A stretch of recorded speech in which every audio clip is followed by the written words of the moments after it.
বাংলাদেশ সরকারকে পূর্ণ সমর্থন জানিয়েছেন যুক্তরাষ্ট্রের প্রেসিডেন্ট জো বাইডেন।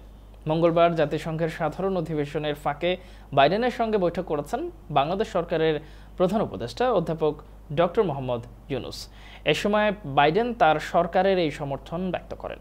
বৈঠকে ডক্টর ইউনূস বিগত সরকারের আমলে সকল ধরনের নিপীড়নের বিরুদ্ধে শিক্ষার্থীদের সাহসী ভূমিকা ও বাংলাদেশ পুনর্গঠনে তাদের গুরুত্বপূর্ণ অবদানের কথা জো বাইডেনকে জানান। অধ্যাপক ডক্টর ইউনূস জোর দিয়ে বলেন, দেশ পুনর্গঠনে তার সরকারকে অবশ্যই সফল হতে হবে। এ সময় প্রেসিডেন্ট বাইডেন যে কোনো সাহায্যে বাংলাদেশ সরকারের পাশে থাকার আশ্বাস দেন।